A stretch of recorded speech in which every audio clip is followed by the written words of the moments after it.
Hello students, आप सभी का स्वागत है मैग्नेट ब्रेन्स हिंदी पर। मेरा नाम है अरुण और हम लोग बात कर रहे हैं क्रमचय और संचय नाम के अध्याय की कक्षा 11वीं के गणित में। इसके पहले जब हम लेक्चर की तरफ बढ़ें, आप लोगों से एक छोटी सी बात शेयर कर देता हूं कि मैग्नेट ब्रेन्स आप सभी विद्यार्थियों को जो कुछ भी पढ़ाता है वो पूरी तरह से मुफ्त पढ़ाता है। कक्षा 6 से लेकर 12वीं तक आपको जो भी यहाँ पर पढ़ाया जाता है, चाहे वो किसी भी बोर्ड का हो, किसी भी राज्य का हो, आप अगर हिंदी माध्यम में है तो हिंदी राज्य का, मतलब जहाँ हिंदी माध्यम में पढ़ाया जाता है, इंग्लिश माध्यम में भी आपको जो पढ़ाया जाता है वो सभी पूरी तरह से मुफ्त है। ऐसा नहीं है कि आपको इन वीडियोस को देखने के बाद ऐसा बोला जाएगा कि आपको बाकी के देखने के लिए पैसे देने हैं या फिर ऐसा कुछ, या फिर बोला जाएगा कि ये थोड़े कमज़ोर लेवल के हैं, आपको अच्छे लेवल के पढ़ाया जाएगा, पूरा पढ़ाया जाएगा, इसके पैसे दो, ऐसा भी नहीं है। सब चीज़ आपको यहाँ पर पूरी तरह से मुफ्त है। चलिए शुरुआत करेंगे अध्याय 7 में। अब हम देखेंगे क्रमचय के कुछ और कॉन्सेप्ट, कुछ और सवालों के बारे में और डिस्कस करेंगे कुछ छोटे छोटे टॉपिक्स, उदाहरण भी देखेंगे।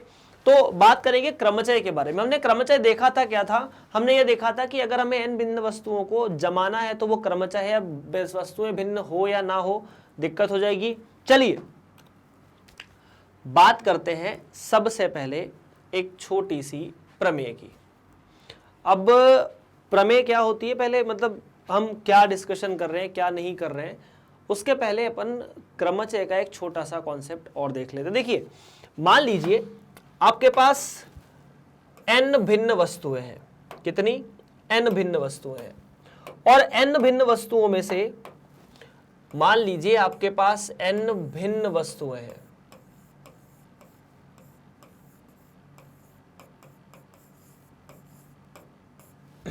ठीक है, उनमें से आपको r का क्रमचय करना है। और जैसा कि मैंने वहां पर कहा था कि जब हमने NPR लिखा था और उसका सूत्र देखा था, मैंने कहा था कि यहां पर आप लोगों को कहीं पर भी रिपीटेशंस नहीं करना है। आप चीजों को रिपीट नहीं कर सकते। यहां पर आप रिपीट कर सकते हैं, मतलब अब कंडीशन लगा दी कि पुनरावृत्ति की जा सकती है। क्या करना है सर? पुनरावृत्ति की जा सकती है। ठीक है, पुनरावृत्ति की जा सकती है। अब देखिए इसको कैसे देखेंगे। तो देखिए, हमें r वस्तुओं का क्रमचय करना है n वस्तुओं में से। तो पहले मतलब ऐसा क्या होता है, जैसे ऐसा सवाल में नहीं होता कि जैसे मान लीजिए आपको 10 वस्तुएं दे दी और आपको बोला कि इनमें से 6 का क्रमचय करना है, तो आपको वो 6 निकाल के नहीं दी जाएगी। आपको 10 में से उन 6 वस्तुओं को उठाना है, उसके बाद खुद ही उनका क्रमचय करना है। मतलब 10 में से जो 6 वस्तुएं आपको उठानी है, आपको पहले तो उन वस्तुओं को उठाना है, उसके बाद क्रमचय करना है। तो मतलब ऐसा नहीं होगा कि 10 में से आपको 6 वस्तु दे दी कि इन 6 वस्तुओं का क्रमचय कर दो। अगर ऐसा बोला कि इन 6 वस्तुओं का क्रमचय कर दो, तो फिर तो हमारे पास 6 वस्तुओं का ही क्रमचय बचा, फिर हम n का मान 6 लेंगे, 10 क्यों लेंगे? तो यहां पर आपको यह नहीं बोला जाएगा कि आपको सिर्फ या मतलब n भिन्न वस्तुएं हैं, r का क्रमचय करना है, पुनरावृत्ति आप कर सकते हो। ठीक है, अब आपको ये नहीं बोला जाएगा कि ये r वस्तुएं हैं, इनका क्रमचय करो, n वस्तुएं हैं, उनमें से r उठा के क्रमचय करो। तो आपने क्या किया, क्रमचय करने के लिए, जमाने के लिए अपन थोड़े से जो अपना गणना का मूलभूत सिद्धांत था उसकी तरफ मुड़े। और गणना के मूलभूत सिद्धांत की तरफ मुड़ते मैंने देखा कि देखो, मुझे r डब्बे बना लेने चाहिए। क्रमचय करना है ना, क्रमचय करना है मतलब जमाना है। तो जमाने के लिए मैंने क्या किया, ऐसे ऐसे बहुत सारे डिब्बे बना लिए। डिब्बों की संख्या है r। कितनी? r। तो देखिए, जो पहला डिब्बा है उस पर आप कोई भी इन n वस्तुओं में से कोई भी वस्तु रख सकते हैं। ये पहला डिब्बा है, ये दूसरा है, ये तीसरा है, ये चौथा है, ये पांचवा है। ऐसे ही ये r डिब्बा है और ये r डिब्बे के पहले वाला r-1 डिब्बा। तो पहले डिब्बे को भरने के लिए आपके पास n भिन्न वस्तुएं हैं, आप इनको सीधा सीधा यहां जमा सकते हो। यहां पर पुनरावृत्ति आप लोगों को अलाउ की गई है। पुनरावृत्ति अलाउ की गई है मतलब आपको ये नहीं बोला है कि भाई साहब आप इन पे से ये रखिए वो रखिए, नहीं। आप इन n भिन्न वस्तुओं में से दूसरे नंबर पर फिर से इनमें से किसी को भी रख सकते हो, क्योंकि जो आप वस्तु आपने यहां रखी है वो यहां भी रखी जा सकती है। पुनरावृत्ति का मतलब यही होता है कि आप एक से ज्यादा बार चीजों को रिपीट कर सकते हो। ठीक है। तीसरा, जब तीसरे बॉक्स को भरने जाएंगे तो भी हमारे पास n विकल्प रहेंगे। जब हम चौथे बॉक्स को भरने के पास जाएंगे तो भी हमारे पास n विकल्प, पांचवे को भरने जाएंगे तो भी n विकल्प, इसके आखिरी वाले के पहले वाले को भरने जाएंगे तो भी n विकल्प, और इसको भरने जाएंगे तो भी n विकल्प। तो कुल मिला के हमारे पास ऐसे n अलग अलग बॉक्सेस पे, हर बॉक्स पर n विकल्प है, हर बॉक्स को भरने के n विकल्प है। तो अगर इन सभी का गुणा करोगे तो n गुणा n गुणा n कितना आ जाएगा, n गुणा n गुणा n। ऐसे कब तक करना है हमें, ऐसा r बार करना है। r बार मतलब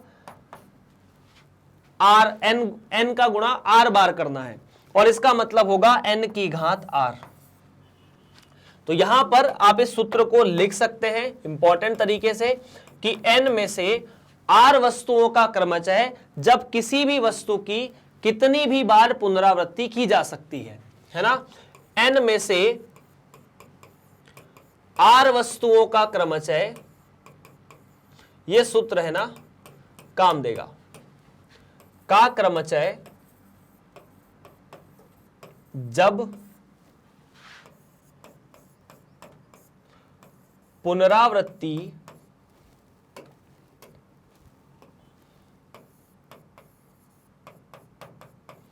की जा सकती है।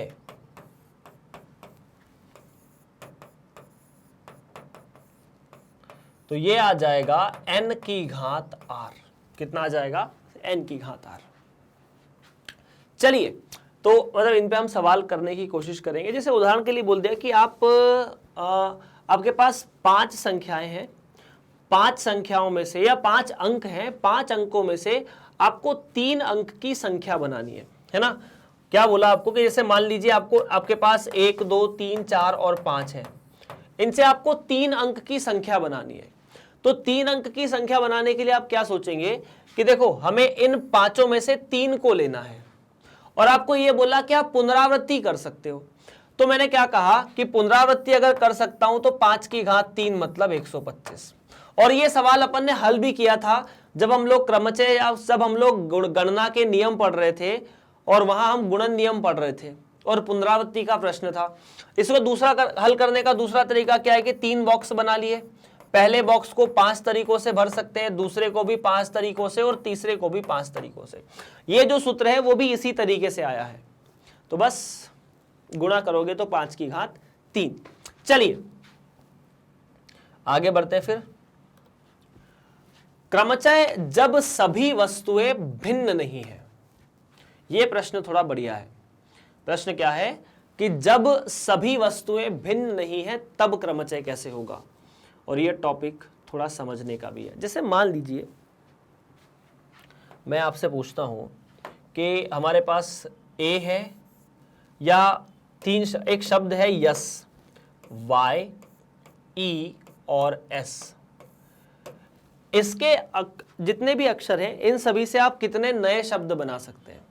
तो आप 6 शब्द कुल बना सकते हैं। अब देख चुके हैं कि अगर ये 3, जैसे मैं कहूं कि इन तीनों का प्रयोग करके आप कितने नए शब्द बना सकते हैं। तो आपने कहा सर बड़ा सिंपल है। देखिए ऐसे, क्योंकि हमने बनाए 3 डिब्बे, 3 डिब्बे में पहले डिब्बे को भरने का तरीका 3, दूसरे डिब्बे को भरने का तरीका 2, तीसरे डिब्बे को भरने का तरीका 1। पुनरावृत्ति की बात नहीं कर रहे अपन। तो ये हुआ कुल 6, 3 गुणा 2 गुणा 1। मतलब मैं y को 2 बार नहीं ले रहा, मैं s को 2 बार नहीं ले रहा, तो पुनरावृत्ति वाले चीजों के बारे में बात नहीं कर रहा। और आपको पता भी है कि अगर आप एक बार y इसको ऐसे लिख सकते हैं, फिर आप ऐसे भी लिख सकते हैं, फिर आप ऐसे लिख सकते हैं, फिर आप ऐसे भी लिख सकते हैं, फिर आप s को आगे ले आएंगे, फिर आप s को आगे रहने देंगे, e और y को बाद में। ये 6 टोटल आपके पास अलग अलग तरीके हैं। इनको ऐसे भी कह सकते हैं कि चूंकि हमारे पास दूसरा तरीका यह भी है कि चूंकि हमारे पास 3 वस्तुएं हैं और 3 में से मुझे तीनों का क्रमचय करना है, 3 में से तीनों का क्रमचय करना है। तीनों का क्रमचय करना है मतलब तीनों को अलग अलग जगहों पर जमाना है। क्रमचय करने का मतलब यही है। ठीक है। तो 3 में से तीनों को जमाना है, जितने अलग अलग तरीकों से जमाओगे उतने अलग अलग तरीकों से नए नए शब्द बनना शुरू हो जाएंगे। तो यहां पर NPR भी इसी चीज के लिए होता है।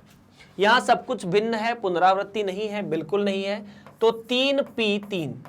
अब NPR का सूत्र क्या होता था? अगर मैं NPR के बारे में बात करता हूं तो NPR का सूत्र हुआ करता था NPR बराबर n फैक्टोरियल बटा n माइनस आर फैक्टोरियल। तो ये हो जाएगा 3 फैक्टोरियल बटा 3 माइनस 3 फैक्टोरियल। अब 3 फैक्टोरियल तो 3 फैक्टोरियल, 3 बटा 3 फैक्टोरियल 0 फैक्टोरियल, है ना जी। 3 माइनस 3 तो 0 हो गए। अब 3 फैक्टोरियल तो हुए 6। आपको पता है 0 फैक्टोरियल का मान मैंने आपको 1 बताया था, तो यहां से भी जवाब आ गया 6। लेकिन अपन दूसरे शब्द के बारे में बात करते हैं।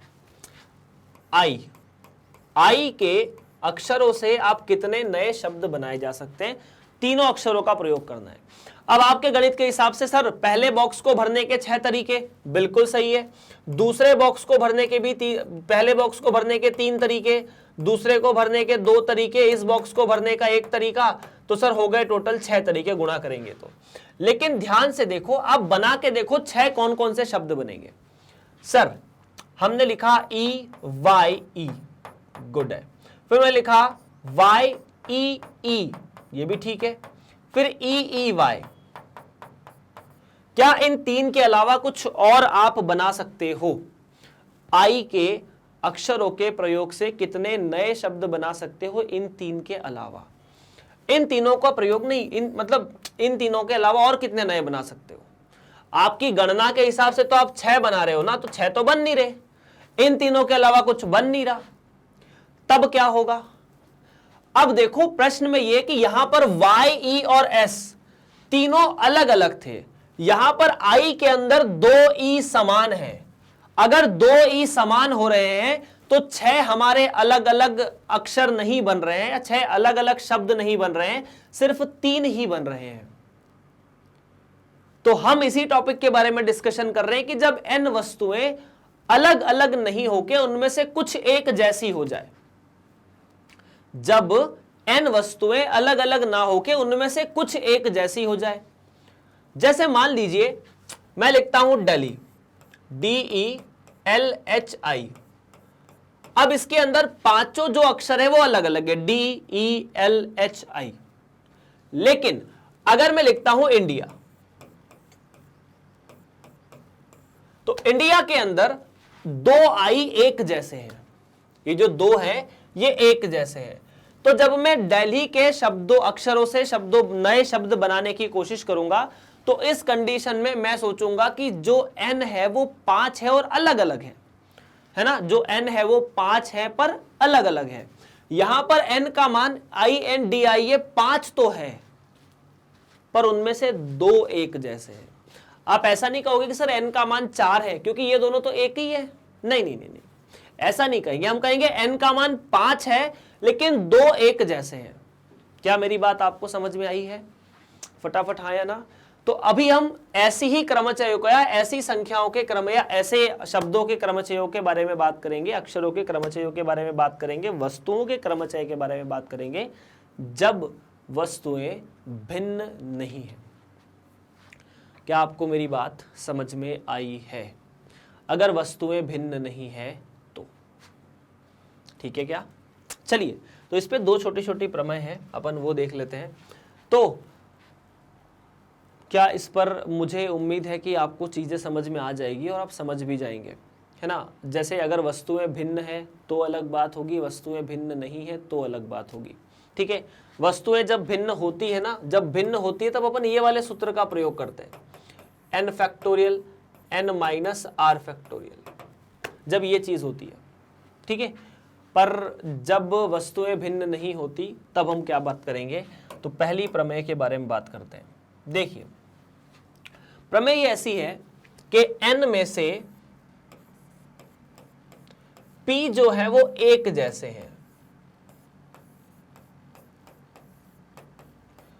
n में से p एक जैसे हैं, मतलब जैसे अपन ने लिखा था ना I, तो आई में ई वाई ई, उसके अंदर 3 अक्षर थे, तो एन का मान 3 था पर 2 एक जैसे थे।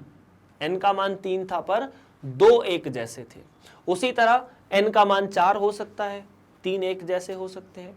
खैर बात कर रहे हैं, तो अगर एन में से पी एक जैसे हो तो क्रमचय जो होंगे वो कैसे हो जाएंगे वो देखो। यहां पर सूत्र आप NPR ना लगा के n फैक्टोरियल बटा p फैक्टोरियल लिखोगे। क्या लिखोगे? n फैक्टोरियल बटा p फैक्टोरियल। जैसे उदाहरण के लिए अपन ने कहा कि i के अक्षरों से कितने नए शब्द बनाए जा सकते हैं, तो i के अक्षरों में से कितने नए शब्द बनाए जा सकते हैं, तो i में n का मान 3 है और p कितना है 2, n का मान 3 और p 2, तो यहां पर कुल क्रमचय कितने आएंगे? कुल क्रमचय जो है वो आ जाएंगे 3 फैक्टोरियल बटा 2 फैक्टोरियल। p का मान 2 मतलब ये दोनों एक जैसे हैं, इसीलिए p का मान 2 है। तो ये हुआ 3 फैक्टोरियल मतलब 3 गुणा 2 गुणा 1 और 2 फैक्टोरियल मतलब 2 गुणा 1, तो कुल मिला के 3। और आपने देखा था आई से हम 3 ही नए शब्द बना सकते थे, ई वाई ई, ई वाई और वाई ई। इतने 3 तरह के क्रमचय ही हम लोग बना सकते थे। क्या आपको मेरी बात समझ में आ चुकी है? आई से हम 3 तरह के क्रमचय ही बना सकते। अच्छा ठीक है, तो n में से अगर p एक जैसे हो, जैसे हम लोग बात कर रहे थे, एक और छोटा सा उदाहरण ले लेते हैं। जैसे मान लीजिए इंडिया, तो इंडिया में 2 आई एक जैसे हैं। n का मतलब 5 INDIA, इनको अपन अलग अलग मानेंगे। अपन n का जब मान निकालेंगे ना तो इन दोनों i को एक नहीं मानेंगे। n का मान निकालने के लिए मैंने कहा कि 5। अब आपसे पूछा कि इंडिया के अक्षरों से 5 अक्षरों का प्रयोग करके आप कितने नए वस्तुएं बना सकते हो या कितने नए अक्षर बना सकते हो। यहां सभी का प्रयोग करना, ऐसा नहीं कि n में से आपने आधे ले लिए आधे नहीं लिए ना। तो n फैक्टोरियल या p का मान, तो सर p यहां पर 2 आई है जो एक जैसी है ना। तो कुल क्रमचय हुए मतलब कितने नए नए आप शब्द बना सकते हो, 5 फैक्टोरियल बटा 2 फैक्टोरियल, 5 फैक्टोरियल 120, 2 फैक्टोरियल 2, तो हुआ 60। इस तरह से। चलिए और देखते हैं अगली प्रमेय, प्रमेय 4। प्रमेय 4 में ऐसा लिखा है कि जैसे मान लो, ऐसा तो नहीं कि n में 2 ही शब्द होंगे एक जैसे, है ना। जरूरी तो नहीं है ना कि n में 2 ही शब्द होंगे एक जैसे, हो सकता है और भी हो। जैसे मान लो ये n है, इसके अंदर p वस्तुएं हैं जो एक जैसी है, q वस्तुएं और है जो एक जैसी है और r वस्तुएं और है जो एक जैसी है। तब आप कितने क्रमचय बना सकते हैं? तो n को या n के फैक्टोरियल को p फैक्टोरियल, q फैक्टोरियल और r फैक्टोरियल से भाग दे दो। सीधे सीधी बात ऐसी है कि जितनी वस्तुएं रिपीट कर रही है उनके फैक्टोरियल से भाग दे दो। जितनी वस्तुएं रिपीट कर रही है उतने फैक्टोरियल से भाग दे दो। जैसे मान लीजिए आपको मैंने कुछ शब्द दिए कि CC, B, SS, P, इनकी मदद से अर्थपूर्ण या अर्थविहीन आप कितने नए शब्द बना सकते हैं, इन सभी का प्रयोग होना चाहिए। और यहां पर P की जगह में TTT और लिख देता हूं, सभी का प्रयोग करना है ना। मतलब 3 3 6 और 3 9, तो 9 अंकों या 9 अक्षरों का शब्द बनाना है। तो सीधा सीधा है कि n का मान तो 9 है, 9 फैक्टोरियल, उसमें 2C एक जैसे, 2S एक जैसे और 3T एक जैसे। अब इसे हल कैसे, मतलब जवाब इतना भी सही है, इसके बाद इसको आपको हल करके नहीं लिखना। क्रमचय संचय में क्या है, जवाब आपके सामने 10 20 50 100 1000 2000 50,000 तक आ सकता है, लाखों में भी जवाब आ सकता है। तो इतनी बड़ी संख्या लिखना नहीं है, ये भी सही है। यहां तक करके छोड़ दिया, आपको नंबर पूरे मिलेंगे। अगर कैलकुलेटिव है, 7 फैक्टोरियल है, 8 फैक्टोरियल है, वहां तक आप गुणा कर सकते हैं, कैलकुलेशंस कर सकते हैं। उसके बाद 10 फैक्टोरियल आ गया, 50 फैक्टोरियल आ गया, नहीं गुणा कर सकते उनका। अब अगर आपको किसी सवाल में 50 फैक्टोरियल लिखा रहेगा तो क्या आप उसका मान निकाल के देंगे? नहीं, इसको ऐसे ही लिख के आ जाना, नंबर पूरे मिलेंगे। बस इतनी सी बात है। अब इस पर अपन करेंगे प्रश्न बहुत सारे। पहला सवाल कि इलाहाबाद शब्द के अक्षरों से बनने वाले क्रमचयों की संख्या ज्ञात कीजिए। यहां पर मैं सवाल को आपको एक बार थोड़े से बढ़िया तरीके से समझा देता हूं।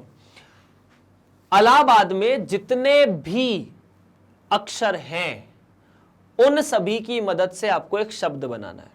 तो पहले इलाहाबाद के अंदर 1 2 3 4 5 6 7 8 और 9 अक्षर हैं। तो आपको 9 अक्षरों का एक शब्द बनाना है। कितने अलग अलग शब्द बना सकते हैं, सवाल का मतलब यही है। क्रमचयों का मतलब क्या है कि आप इनमें से किसी को, सभी को उठा के अलग अलग क्रम में जमाओगे। जितने अलग अलग क्रम में जमाओगे उतने नए नए शब्द बनते जाएंगे। तो नए शब्द बनाना या क्रमचय करना बात समान है, ठीक है। तो अपन क्रमचयों के बारे में बात करते हैं ना, तो वही करते हैं कि कितने नए शब्द बनाए जा सकते हैं। अब हमने सबसे पहले यहां पर गिना कि टोटल कितने अक्षर यहां पर, या कितने अक्षर हैं। तो सर 1 2 3 4 5 6 7 8 और 9, तो n का मान 9। अब मैंने देखा सबसे पहले इसमें कि क्या कोई ऐसा शब्द है जो एक से ज्यादा बार आ रहा है। अगर आ रहा है तो उसका नाम लिखा कि यार देखो ए है जो 4 बार आ रहा है, 1 2 3 4, ठीक है। उसके बाद L है जो 2 बार आ रहा है, बाकी H B और D ये 1 बार आ रहे हैं। तो H 1 बार, B 1 बार और D 1 बार। अब आपसे पूछे गए कि कुल कितने क्रमचय बन सकते हैं। तो सीधा सीधा है, कुल कितने क्रमचय बन सकते हैं, इसमें ज्यादा दिमाग लगाने की आवश्यकता है ही नहीं। n फैक्टोरियल है ना, मान लेते हैं n का मान है, a का मान है, मतलब p का मान अपन 4 मान लेते हैं, ठीक है। अगर p वस्तुएं रिपीट कर रही है, q वस्तुएं रिपीट कर रही है, तो अपन p का फैक्टोरियल और q के फैक्टोरियल से भाग दे सकते हैं। अब n फैक्टोरियल का मतलब 9, p का मतलब 4, मतलब 4 ऐसी वस्तुएं हैं जो एक जैसी है और 2 ऐसी वस्तुएं हैं जो एक जैसी है। बस अपन ने इनको भाग दे दिया, आपके यही कुल क्रमचय है। आपको इसे हल करना है तो करो, नहीं करना है तो इतना लिख के आ जाओगे, परीक्षा में आपको पूरे नंबर मिलेंगे। क्योंकि आपसे परीक्षा में लॉजिक पूछा जाता है, कैलकुलेशंस इतना इंपॉर्टेंट नहीं होता। चलिए, एच था ये वैसे तो।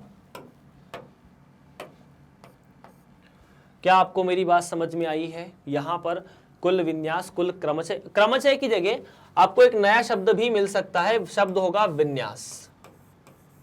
क्या होगा, विन्यास। ध्यान रखिएगा इस बात का। चलिए आगे बढ़े अगले प्रश्न की तरफ। प्रश्न नंबर, वह उदाहरण चल रहा है अभी तो उदाहरण नंबर 10।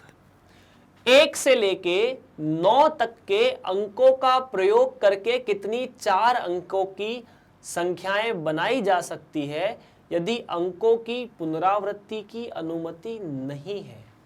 और अगर यहां पुनरावृत्ति की अनुमति नहीं है तो बड़ी सिंपल सी कहानी है। देखिए, इसे आप 2 तरीकों से कर सकते हो। पहला तो सूत्र की मदद से, दूसरा गणना के नियम से। तो पहला अपन करते हैं गणना के नियम की मदद से। तरीका नंबर 1, गणना के नियम। गणना के नियम मतलब, गणना के नियम मतलब जोड़ और गुणा के नियम, अपन ने जो पढ़े थे। तो हमारे पास 1 है, 2 है, 3 है, 4 भी है, 5 भी है और 6 भी है, 7 8 और 9 भी है। इनकी मदद से मुझे 4 अंक की संख्या बनानी है, मतलब 4 डिब्बे बनाने हैं ऐसे ऐसे, 1 2 3 और 4।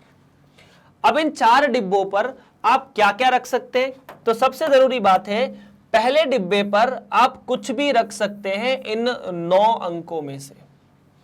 पहले डिब्बे पर इन 9 अंकों में से आप कुछ भी रख सकते हैं जो आपकी इच्छा करे। दूसरे डिब्बे पर आप क्या रख सकते हैं, क्योंकि पुनरावृत्ति की अनुमति नहीं है तो आपके पास 8 विकल्प बच जाते हैं, क्योंकि एक तो यहां आप कुछ ना कुछ रख ही चुके हैं, तो बच गए 8। इन दोनों को भर दिया तो अब 9 में से बचे 7। अगर यहां भी भर दिया तो 6 बच गए। तो आपके पास जवाब मिला, कुल क्रमचय जो होंगे या कुल अलग अलग संख्याएं होगी, इसे या तो क्रमचय कह दो या 4 अंकीय संख्याएं कह दो, बात बराबर है। क्रमचय का मतलब क्या है, क्रम में जमाना। जितने अलग अलग क्रम में जमाओगे उतनी अलग अलग संख्या मिलेगी। अब गुणा का नियम क्या कहता है कि चूंकि इन चारों डिब्बों को भरना जरूरी है, इनका आपस में गुणा कर दो। ये तो एक तरीका है, ठीक है। तो गुणा करें, 7 छंग 42 गुणा 8 गुणा 9, ठीक है। 8 दूनी 16, मैं यहाँ गुणा कर देता हूँ इसका, ठीक है। 8 दूनी 16, हासिल 1, 8 चौक 32 और 1 33, गुणा 9 करना पड़ेगा, ठीक है। 9 छंगी 54 4, ठीक है। 9 त्या 27, 27 और 5 32, 3, 9 त्या 27 और 3 30, तो 30 24 आपका जवाब होना चाहिए। दूसरा तरीका क्या है? दूसरा तरीका ऐसा है कि यहां पर आप दूसरा नियम लगा सकते हैं। दूसरा मतलब चूंकि आपके पास n का मान 9 है, 1 से लेकर 9 तक कितनी भिन्न संख्याएं? टोटल 9 संख्याएं हैं।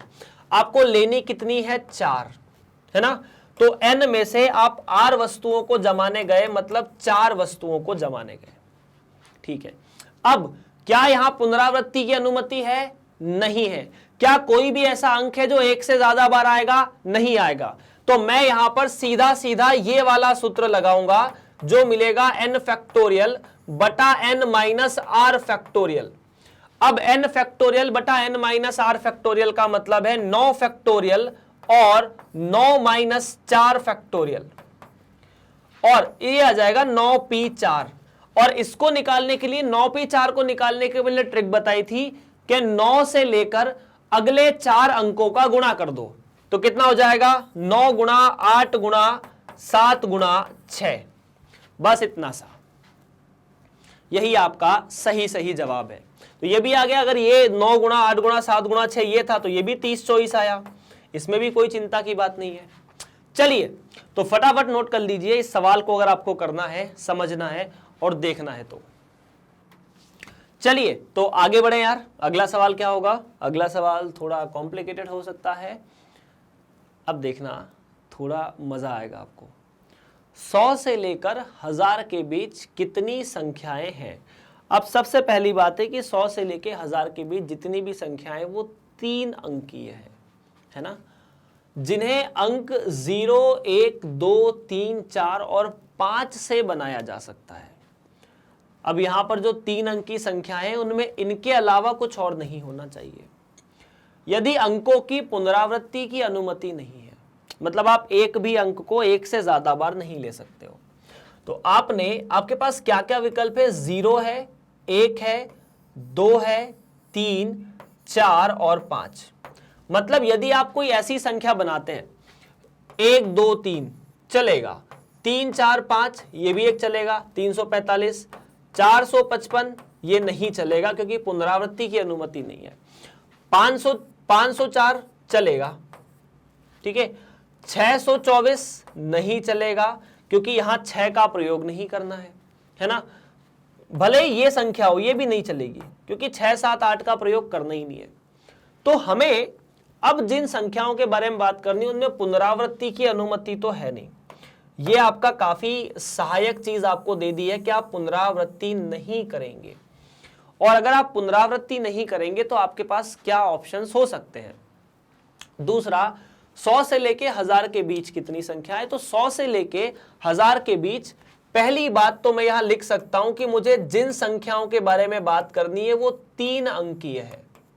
मुझे 100 को नहीं लेना है और 1000 को भी नहीं लेना है, ये बात आप नोट कर लीजिए। अच्छा 100 को सर यहां सवाल में कहां बोला है कि 100 को लेना है? आप 100 को ले लो, पर पुनरावृत्ति की अनुमति नहीं है। 100 में 2 0 आ गए तो 100 तो वैसे ही नहीं आएगा। 1000 में 3 0 आ गए, पुनरावृत्ति की अनुमति नहीं है तो 1000 भी वैसे नहीं आएगा। तो अब हमें 3 अंकीय संख्या बनानी है, किनकी मदद से? इन 6 अलग अलग संख्याओं की मदद से। सीधी सीधी बात ऐसी है। अब 3 अंकीय संख्या बनाने के लिए आपको थोड़ा दिमाग पे जोर डालना होगा, उतना आसान नहीं है जितना अपन पहले करते हुए आ रहे थे। जैसे मान लीजिए एक संख्या मैं बनाता हूं 0 224,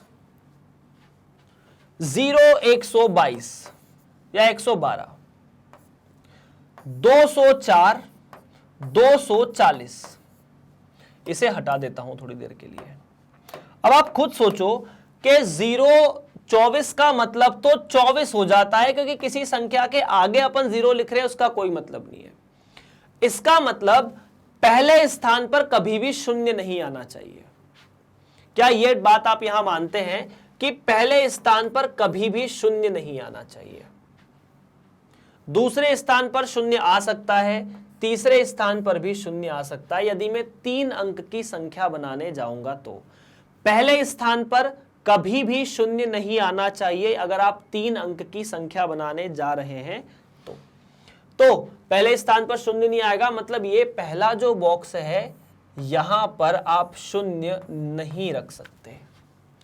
तो आप शून्य नहीं रख सकते तो क्या क्या इस बॉक्स पर आप रख सकते हैं? 1 रख सकते हैं, 2 रख सकते हैं, 3 रख सकते हैं, 4 और 5 किसी को भी रख सकते हैं। तो जो पहला बॉक्स है उसको भरने के लिए आपके पास कुल 5 ही तरीके हैं। पहले देखो अंक तो हमारे पास 6 थे, लेकिन 5 ही ऐसे तरीके हैं जो पहले बॉक्स पर रखे जा सकते हैं, क्योंकि अगर पहले पे शून्य रखा तो वो 2 अंक की संख्या बन जाएगी। तो इसीलिए इस बॉक्स को भरने के कुल 5 तरीके ही होंगे, है ना। कितने तो तरीके उनको अपन नीचे तीर बना के लिखते हैं, इसीलिए अपन ने तीर बना के लिखा कि मैं इसको 5 अलग अलग तरीकों से भर सकता हूं। जैसे मान लीजिए आपने उदाहरण के लिए यहां 1 रख दिया, उदाहरण ले रहा हूं, मान लीजिए आपने उदाहरण के लिए यहां 1 रख दिया। अब यदि 1 रख दिया तो आपके पास क्या क्या अंक थे? पहले सर हमारे पास 0 था, 1 था, 2 था, 3 था, 4 और 5 था। 1 चूंकि मैं पहले स्थान पर रख चुका हूं, इसीलिए अब मैं दूसरे स्थान पर उसे नहीं ले सकता, है ना। पर 0 दूसरे स्थान पर आ सकता है। जो संख्या पहले स्थान पर नहीं आ रही थी वो दूसरे स्थान पर तो आ सकती है। तो अब दूसरे स्थान के लिए कितने उम्मीदवार हैं? 0 आ गया, 1 चला गया, बाकी तो 4 ऐसे के ऐसे ही हैं। मतलब इस वाले बॉक्स को भरने के लिए आपके पास फिर से 5 विकल्प हैं। क्या मेरी बात आपको समझ में आई? पहले बॉक्स पर 6 में से मैं सिर्फ 5 संख्याएं रख सकता था, क्योंकि 0 पहले बॉक्स पर नहीं आएगा। दूसरे बॉक्स पर वो संख्या तो नहीं आएगी जो पहले बॉक्स पर थी, लेकिन वो संख्या जरूर आ जाएगी जो पहले बॉक्स पर नहीं थी, जिसका नाम 0 है। तो 0 यहां नहीं आया तो यहां आ गया। अब जो यहां बैठ चुका वो यहां नहीं आएगा, तो उसकी जगह 0 ने ले ली, मतलब भी 5 लोग तो बचे हैं, मतलब 5 अंक तो बचे हैं। मान लीजिए आपने यहां पर 4 को रख दिया, 0 विकल्प में था, रखे ना रखे हमारी मर्जी है।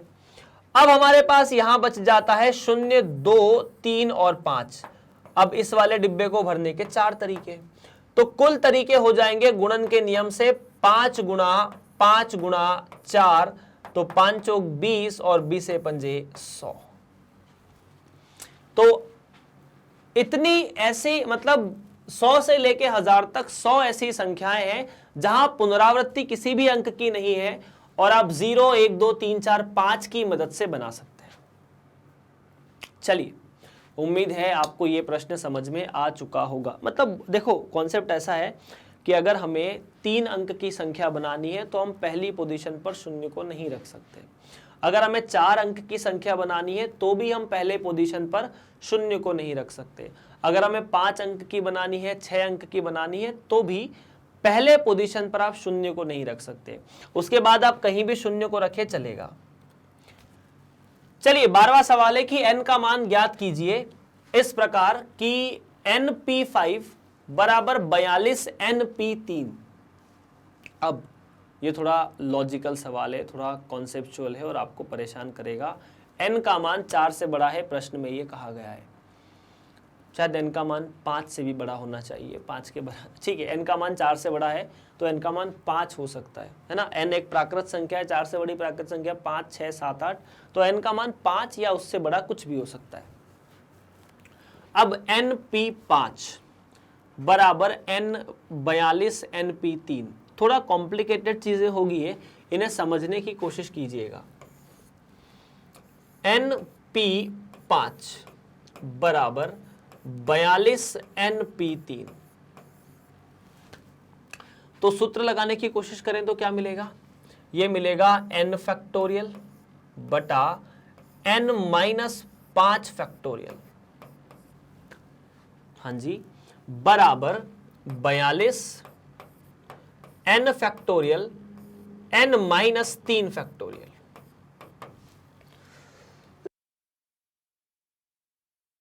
सूत्र तो हमारे यही था NPR का, क्या था कि NPR बराबर n फैक्टोरियल, यही था ना, NPR बराबर n factorial n minus r factorial. अब n फैक्टोरियल से तो n फैक्टोरियल उड़ गए, n माइनस 5 वहां चले गए, n माइनस 3 यहां आ गए। अब देखो n माइनस 3 फैक्टोरियल बराबर 42 गुणा n माइनस 5 फैक्टोरियल। अब देखो किसी भी संख्या का फैक्टोरियल निकालने का तरीका क्या है? किसी भी संख्या का फैक्टोरियल निकालने का तरीका है उस संख्या गुणा उस संख्या में से एक एक संख्या और कम करते जाओ, यही होगा। और हमने एक सूत्र और भी पढ़ा था कि अगर n फैक्टोरियल है तो उसे n गुणा n माइनस 1 फैक्टोरियल लिख सकते हैं। अभी देखना सवाल में मैं लिख रहा हूं n माइनस 3 फैक्टोरियल के बारे में। तो n माइनस 3 फैक्टोरियल के बारे में अगर मैं लिख रहा हूं तो क्या मैं इसे लिख सकता हूं सूत्र की वजह? सूत्र क्या था? n फैक्टोरियल बराबर n गुणा n माइनस 1। तो ये हो जाएगा n माइनस 3 गुणा n माइनस 3 माइनस 1, जिसका मतलब होगा n माइनस 3 गुणा n माइनस 4, क्योंकि n माइनस 3 माइनस 1 तो n माइनस 4 हो जाएगा। और ये जो n माइनस 3 है इसको तो रहने दो, n माइनस 4 में n माइनस 4 गुणा n माइनस 4 में एक और कम कर दो, उसका फैक्टोरियल। तो क्या ये ऐसा हो जाएगा n माइनस 3 गुणा n माइनस 4 गुणा n माइनस 5 फैक्टोरियल। हाँ जी, थोड़ा सा वही बोल रहा हूं कॉम्प्लिकेटेड। देखिए n माइनस 3 में एक और कम करोगे तो n माइनस 4, n माइनस 4 में एक और कम करोगे तो n माइनस 5। तो क्या ये n माइनस 3 फैक्टोरियल को n माइनस 3 गुणा n माइनस 4 गुणा n माइनस 5 फैक्टोरियल लिखा जा सकता है बराबर 42 गुणा n माइनस 5 फैक्टोरियल? तो n माइनस 5 फैक्टोरियल से n माइनस 5 फैक्टोरियल कटा, ये बचा n गुणा या n माइनस 3 गुणा n माइनस 4 बराबर 42। अब इसको हल करोगे तो क्या मिलेगा? हल करने पर मिलेगा n का वर्ग 3n माइनस 4n। थोड़ा सा हल करके देख ले, n का n में गुणा किया तो n का वर्ग, 3n का गुणा किया तो माइनस 3n, माइनस 4 का गुणा किया तो माइनस 4n, 3 का 4 में गुणा किया तो 12 बराबर 42। अब n का वर्ग तो n का वर्ग है, माइनस 3n 4n हो गया 7n, 42 को इधर लाए तो ये बचा माइनस 30 बराबर 0। अब 30 को क्या लिख सकते हैं? 2 गुणा, इसको गुणनखंड विधि से हल करना पड़ेगा, है ना। तो 30 को, ठीक है, हाँ, 30 को लिख सकते हैं 2 गुणा 3 गुणा 5, है ना। 30 का मतलब तो यही है, 30 का मतलब है 2 गुणा 3 गुणा 5, ठीक है। तो 7n को लिख सकते हैं n का वर्ग minus 10n plus 7n minus 30 या 10n माइनस 3n माइनस 30 बराबर 0। तो यहां से आपने n को बाहर निकाला तो n माइनस 10, और यहां से आपने 3 को बाहर निकाला तो भी n माइनस 10। अब n प्लस 3 गुणा n माइनस 10 बराबर 0। यहां से आपके सामने n के 2 मान आ रहे हैं। पहला मान तो है n बराबर माइनस 3 और n बराबर 10। प्रश्न में बोला है कि n जो है वो 4 से बड़ा है। अब माइनस 3 तो 4 से बड़ा है नहीं, तो मैं सीधा से लिख दूंगा कि n बराबर 10 हमारा सही जवाब होगा, n बराबर माइनस 3। अगर प्रश्न में ये चीज नहीं भी लिखी होती तो मैं बोलता कि यहां पर NPR को परिभाषित होने के लिए n को प्राकृत संख्या होना पड़ेगा। NP4 या NP5 को परिभाषित होने के लिए, क्योंकि 4 से बड़ी प्राकृत संख्या आनी चाहिए, 3 से बड़ी। हम क्रम गुणित तो प्राकृत संख्याओं का निकाल रहे हैं, एक अपवाद जरूर है 0 जो पूर्ण संख्याओं पर भी बात कर जाता है। तो -3 ना तो पूर्ण है ना प्राकृत है, इसीलिए -3 तो वैसे भी n का मान नहीं हो सकता। तो ये थोड़ा सा कैलकुलेटिव था यार। उम्मीद है अगला सवाल आप लोग ट्राई करने की कोशिश करोगे। चलिए देखते हैं, अगला सवाल है सवाल नंबर 2। अगर ये चीज समझ में आ रही है आप लोगों को तो मुझे कमेंट कर करके बताते रहना बीच बीच में यार कि हाँ सर हमें समझ में आ रहा है और हमें अच्छा लग रहा है। नहीं आए तो भी कमेंट करके बताते रहना कि सर थोड़ी बहुत समस्या है कमेंट में, या मतलब हम नहीं समझ पा रहे हैं। दूसरा प्रश्न, NP4 बटा N-1P4 बराबर 5/3। अब देखिए NP4 और N-1P4 को कैसे निकाला जाएगा, तो शायद इस पर भी अपन डिस्कशन कर चुके हैं। का तरीका वही है, NP4 कैसे निकालेंगे और N-1P4 कैसे निकालेंगे। सवाल ऐसा है, थोड़ा इधर उधर भेजेंगे अगर इन चीजों को, तो यहां पर मिलेगा 3 गुणा NP4 बराबर 5 गुणा N-1P4। अब देखो 3 तो ऐसे ही है, NP4 का मतलब कितना, NP4 का मतलब है आप n फैक्टोरियल, ठीक है अपन ने n फैक्टोरियल किया यहां पर, बटा N-4 फैक्टोरियल बराबर 5 गुणा, यहां n की जगह N-1 है तो मैंने N-1 कर दिया, और ये हो जाएगा N-1 - 4। तो देखो 3 गुणा n फैक्टोरियल और ये N-4 फैक्टोरियल बराबर 5 गुणा N-1 फैक्टोरियल गुणा N-5 फैक्टोरियल। क्या ये ऐसा ही हो चुका है? देखो ये N-1 फैक्टोरियल और यहां N-1 - 4, N-R फैक्टोरियल होता है ना, तो N-1 में से 4 किया, -4 मतलब N-1 - 4 किया तो -5। सूत्र उम्मीद है आप लोग याद कर चुके हो। अभी दो छोटी छोटी चीजें यहां नोट करने वाली है कि n फैक्टोरियल तो n गुणा N-1 फैक्टोरियल होता है। अब अगर मैं N-4 फैक्टोरियल को लिखूं तो N-4 गुणा N-4 - 1 फैक्टोरियल भी लिख सकते हैं। इसी सूत्र की मदद से n की जगह N-4 कर दो, तो ये तो हो जाएगा N-4 गुणा N-5 फैक्टोरियल। समझ में आए तो बताते रहना यार। तो क्या इन सवाल में ये हो जाएगा 3 गुणा n गुणा N-1 फैक्टोरियल, और N-4 की जगह लिख सकते हैं N-4 गुणा N-5 फैक्टोरियल बराबर 5 गुणा N-1 फैक्टोरियल और N-5 फैक्टोरियल। देख लो यार, उम्मीद है चीज क्लियर है। N-1 फैक्टोरियल से N-1 फैक्टोरियल, N-5 से N-5, तो बचा 3n बटा N-4 बराबर 5। तो बस 3n बराबर 5n-20, इसको वहां गुणा करेंगे तो यहां से मिलेगा 10 बराबर 2n।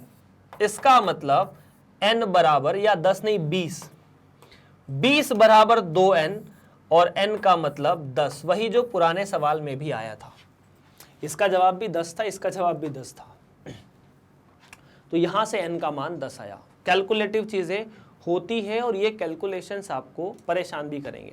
खैर उम्मीद है यहां से आप आसानी से बाहर निकल जाएंगे। चलिए आगे बढ़े फिर। उम्मीद है यार ये सवाल आपसे हल हो चुका है और हल कर लेंगे आप लोग। एक बार इसको खुद से भी ट्राई करके देखना, सवाल ज्यादा कठिन नहीं है। ओके, r का मान ज्ञात कीजिए यदि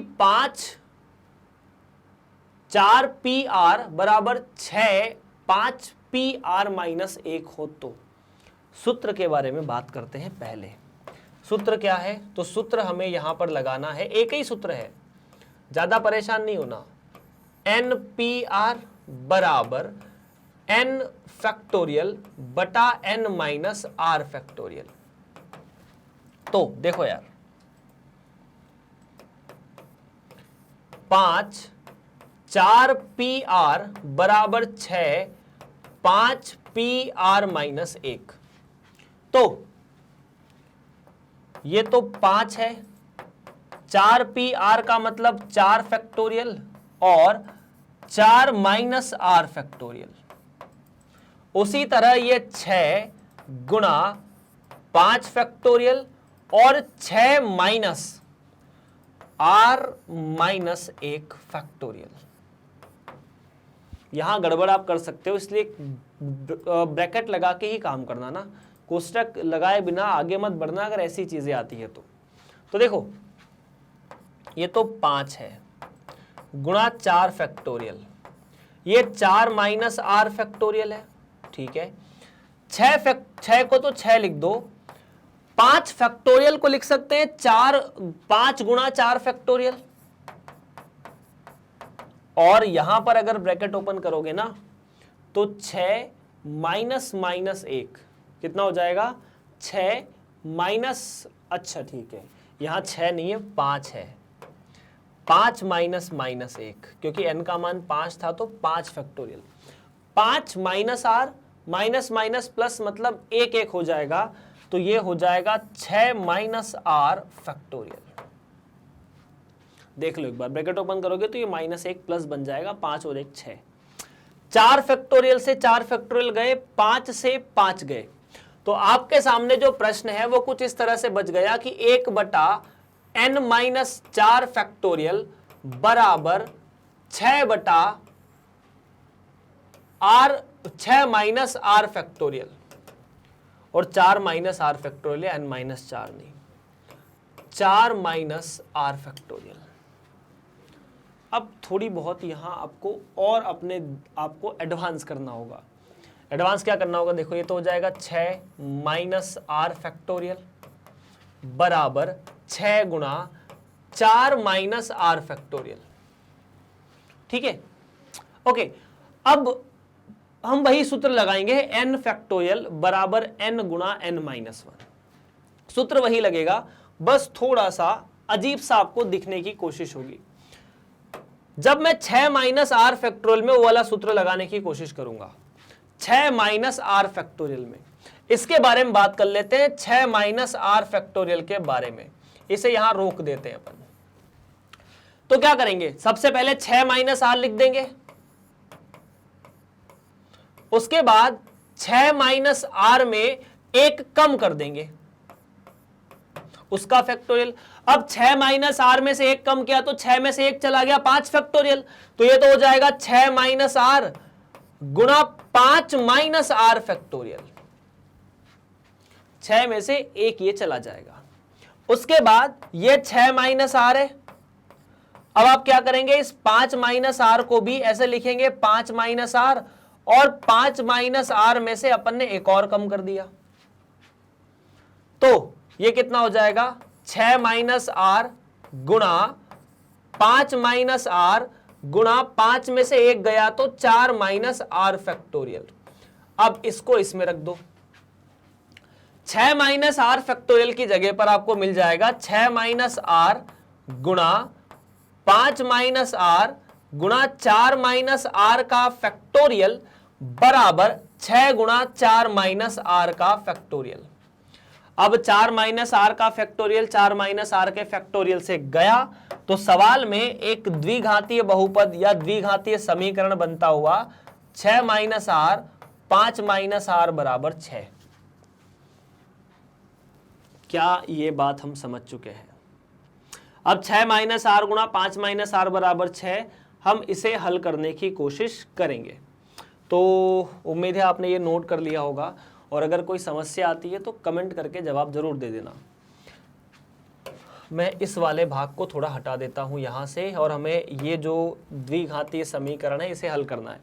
तो 6 माइनस आर को 6 पंजा की 30, तो 30 minus 6 R minus 5r plus r का वर्ग बराबर 6, या फिर r का वर्ग माइनस 11r प्लस 24 बराबर 0। 6 इधर गया, 24 हुआ 2 गुणा 2 गुणा 2 गुणा 3, तो r का वर्ग minus 8r minus 3r plus 24 बराबर 0 है ना जी। तो बस अपन यहां से r को बाहर निकालेंगे, r माइनस 8, ठीक है, माइनस 3 बाहर निकालेंगे तो भी r माइनस 8 बराबर 0। तो यहां से मुझे मिलेगा कुछ ऐसा, इसे फिर हटाना पड़ेगा, और हटाने के लिए मैंने लिखा कि यहां से r का जो मान है r माइनस 3 और r माइनस 8 बराबर 0, तो r का मान 3 और 8 दोनों आए। दोनों में से कौन सा सही है? दोनों सही है, दोनों सही है, चिंता की कोई बात नहीं है। पर समस्या ये है, मतलब कैलकुलेशन तो सही है, लेकिन क्या r बराबर 3 रखने से चीज सही हो रही है? हो रही है। r बराबर 8 रखने के पहले एक छोटा सा निवेदन मेरा जो है उसे याद रखो। जब मैंने कहा था कि मैं NPR को जब परिभाषित करता हूं तो ये जो r है वो खूब से खूब n के बराबर हो सकता है या n से छोटा हो सकता है। अब यहां पर अगर यहां पर आप r का मान 8 रखोगे तो 4PR के अंदर और 5PR माइनस 1 के अंदर r कभी भी 8 के बराबर नहीं हो सकता। क्यों? क्योंकि यहां रखोगे तो ये r 4 से बड़ा हो जाएगा, यहां रखोगे तो r माइनस 1 मतलब 8 माइनस 1 7 होगा, तो 5p 7 भी नहीं हो सकता। इसका मतलब r बराबर 8 इन दोनों में नहीं सही बैठ रहा। अगर दोनों में से एक में भी सही नहीं बैठता तो भी अपन बोलते कि ये नहीं हो सकता। इसका मतलब r बराबर 8 संभव नहीं है। अगर r बराबर 8 संभव नहीं है तो फाइनल आंसर अपना r बराबर 3 होगा। क्या होगा? r बराबर 3, क्योंकि r बराबर 8 संभव है ही नहीं, सवाल के अंदर वो नहीं सत्य हो सकता है। बस इतनी सी बात है। चाहो तो फटाफट नोट कर लो, चाहो तो बता दो, अगर कोई प्रॉब्लम है, कोई परेशानी है इस प्रश्न में तो भी अपन उसको डील कर लेंगे। चलिए आगे बढ़ते हैं। अगर कोई समस्या नहीं है तो ओ हो डॉटर शब्द के अक्षरों से 8 अक्षर वाले विन्यासों की संख्या ज्ञात कीजिए जब सब स्वर एक साथ रहे, जब स्वर एक साथ ना रहे। पहले सवाल को समझो खुद से एक बार, उसके बाद बात करते हैं। देखिए सवाल में आपको 8 अक्षर दिए गए हैं। डॉटर बोलो मतलब कोई ऐसे दूसरे 8 अक्षर भी दे दिए मान लो। इसमें कुछ स्वर हैं और कुछ व्यंजन हैं। तो सबसे पहले ये देख लेते हैं कि स्वर और व्यंजन कहाँ कहाँ है। तो अगर अपन स्वरों की बात करते हैं यहां पर, तो स्वर में हमें क्या क्या दिखेगा? ए है, यू है और ई है, ठीक है। और अगर अपन व्यंजन की बात करते हैं तो क्या मिलेगा? व्यंजन में डी मिलेगा, जी मिलेगा, एच, टी और आर मिलेगा।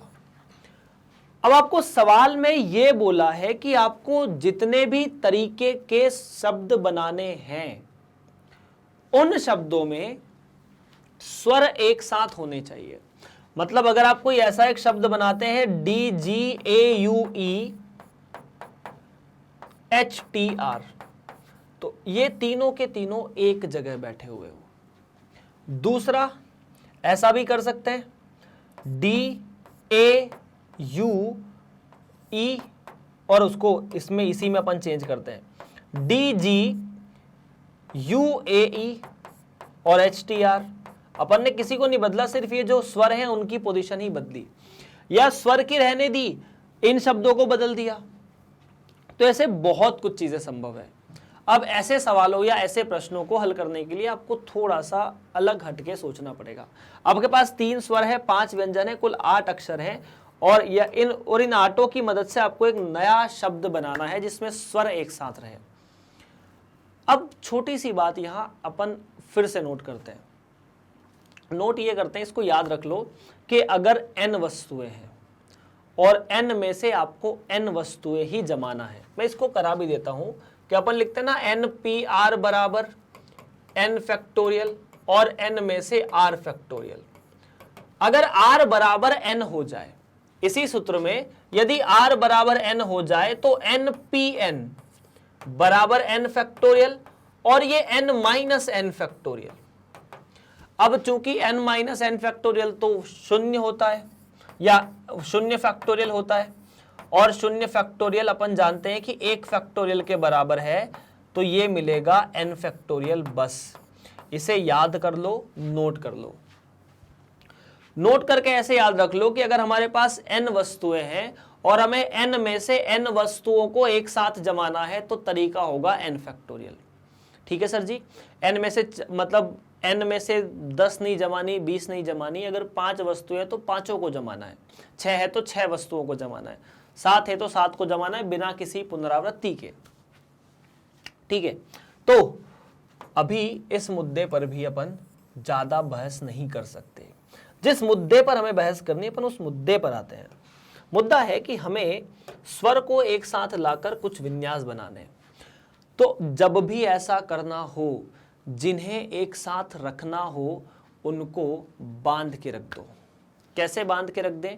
तो ऐसे एक बॉक्स के अंदर, एक डिब्बे के अंदर ए, ई और यू को बांध के अलग पटक दिया जाए। अब अलग पटकना हमारा काम नहीं, हमें इनको जमाना है। तो हम क्या करेंगे, जैसे मान लीजिए आपको एक बढ़िया सा उदाहरण देता हूं। आप कहीं ट्रैवल करने जा रहे हैं, ठीक है, और एक बड़ा सा बैग है, बहुत सारा सामान है। आपको पता है कि ट्रैवल में बहुत सारा सामान ऐसा है, आप कहीं पहुंच जाएंगे, जैसे मान लीजिए आप घूमने जा रहे हैं, तो जहां पहुंच जाएंगे जो बहुत अच्छे अच्छे कपड़े हैं वो जहां घूमने जाएंगे ना वहां काम में देंगे। लेकिन रास्ते में, सफ़र में आपको अपने मोबाइल का चार्जर की आवश्यकता पड़ सकती है, हेडफोन की आवश्यकता पड़ सकती है, पीने के पानी की बोतल की आवश्यकता पड़ सकती है। तो भले से बड़े से बैग के अंदर आप अपने कपड़े और जो भी बाकी सामान है वो रखेंगे, लेकिन जो आपको रास्ते में आवश्यकता पड़ सकती है उनको आप अलग रख देंगे, है ना। तो उनको अपन ने अलग एक छोटे से बैग में रख दिया। तो वही कॉन्सेप्ट है कि जिन चीज़ों को मुझे एक साथ रखना है, जिन अक्षरों को एक साथ रखना है, पहले मैं उन्हें एक छोटे से बॉक्स में बंद कर देता हूं। तो यहां पर शब्द यह आता है कि स्वरों का आप पहले क्रमचय कर दीजिए। स्वरों का क्रमचय। तो स्वरों का क्रमचय मतलब आपके पास 3 स्वर हैं और उन तीनों को आप 3 अलग अलग जगहों पर इस तरह से रख सकते हो। आपने 3 स्वरों को 3 जगह पर जमाना है। तो 3 स्वर है, 3 जगह है, तो 3 फैक्टोरियल। अपन ने अभी पढ़ा कि n स्वरों को n जगह पर जमाने का तरीका n फैक्टोरियल, 3 फैक्टोरियल। अब आपने क्या किया, ये जो 3 स्वर थे, जैसे मान लीजिए ए था, ई था और यू था, इनको बंद करने के बाद इनको एक बॉक्स में फिर से बंद कर दिया। मतलब अब ये इस बॉक्स से बाहर नहीं निकलेंगे, जहां जाएगा ये क्या जाएगा, बॉक्स से जाएगा। इस बॉक्स के अंदर ए, ई और यू आपस में पलट सकते हैं पर बॉक्स के बाहर नहीं जा सकते। इनको आपस में पलटने के तरीके ही 6 हैं। ई पहले आ गया, ए बाद में चला गया, यू पहले आ गया, ए और पीछे चला गया, ऐसे कहानी चलती रहेगी। तो इन स्वरों को एक साथ रखने का जो क्रमचय है वो 3 फैक्टोरियल है। अभी सवाल हल नहीं हुआ है, अभी आपको साथ में व्यंजनों को भी जमाना है। अब देखो ध्यान से क्या होगा। आपके पास डी था, जी था, एच था, टी था और आर था। उसके बाद आपने इस डिब्बे को भी इनके पास में रख दिया, 3 स्वर वाला, ए, ई और यू। और आपने इन तीनों ए, ई, यू को 3 अलग अलग अक्षरों के बजाय एक डिब्बे से समझने की कोशिश की। क्या समझा कि ये पूरा का पूरा एक डिब्बा है। अब आपने स्वरों का क्रमचय तो 3 फैक्टोरियल से इस डिब्बे के अंदर कर दिया, लेकिन इस डिब्बे को इनके साथ क्रमचय करना है। क्या करना है, इस डिब्बे को इनके साथ क्रमचय करना है। तो अभी मेरी बात सुनिए, मैं कहूं कि व्यंजन एवं, ठीक है, स्वरों का क्रमचय। आपको व्यंजन तो साथ साथ में नहीं चाहिए, नहीं चाहिए। तो जैसे मान लीजिए आपने डी के बाद ये डिब्बा लगा दिया ए, ई और यू का, उसके बाद GHTR लिख दिया, उसके बाद D के बाद ये डिब्बा लगा दिया AEU का, है ना, AEU का डिब्बा लगा दिया, और उसके बाद आपने HTRG लिख दिया, यहां चीजें चेंज कर दी, तो ये नया शब्द बना, ये नया शब्द बना।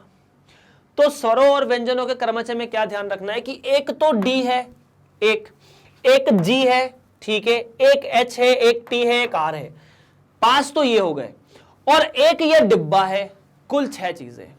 अब इन 6 चीजों को एक साथ जमाने का तरीका 6 फैक्टोरियल। इन 6 डिब्बों को एक साथ जमाने का तरीका 6 फैक्टोरियल। लेकिन आपको जो कुल क्रमचय चाहिए उसके बारे में बात कर लेते हैं। अब अभी भी सवाल जो है वो समाप्त नहीं हुआ है, मैं इसे एक बार फिर से रिपीट करने के मूड में हूं, मतलब करूंगा। अब कुल क्रमचय कैसे होंगे, देखिए पहले तो आपने इस डिब्बे के साथ इनको जमा दिया, तो 6 फैक्टोरियल तो वो तरीके हैं जब ये डिब्बा इनके साथ जमा है, ठीक है।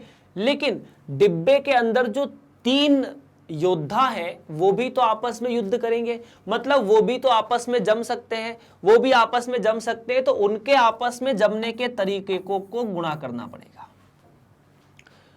आपने G या DGHTR के साथ इस डिब्बे को जमाने का तरीका 6 फैक्टोरियल निकाला, लेकिन इस डिब्बे के अंदर इन तीनों को जमाने का तरीका 3 फैक्टोरियल और भी है, यही आपका जवाब है।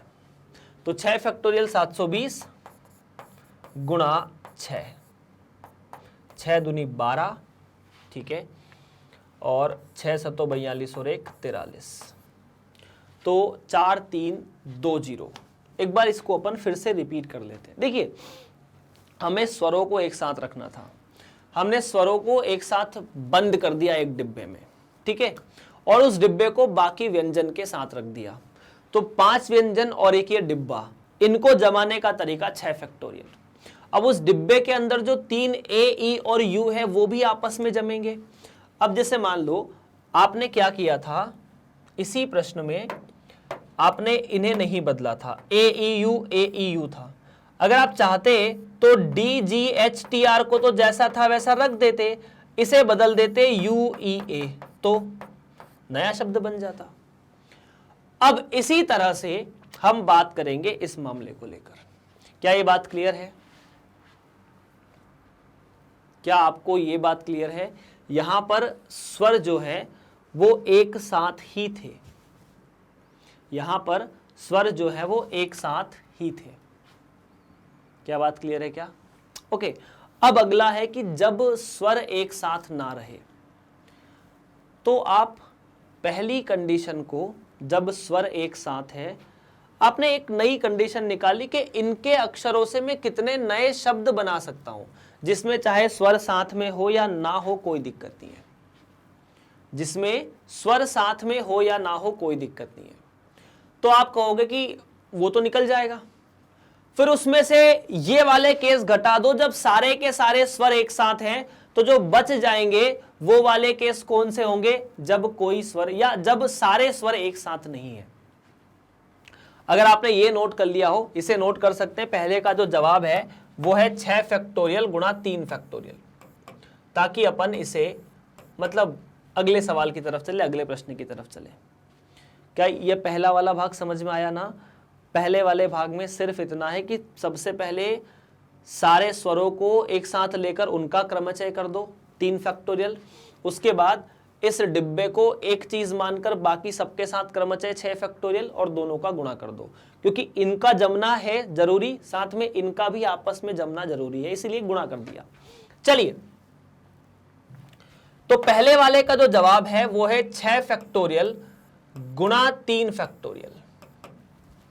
अब जब सब स्वर एक साथ नहीं रहे, यहां यह शब्द बड़ा इंपॉर्टेंट है, सब स्वर एक साथ ना रहे, 2 रह सकते हैं क्या? हाँ रह सकते हैं, 2 रह सकते हैं, रह सकते हैं, तीनों एक साथ ना हो।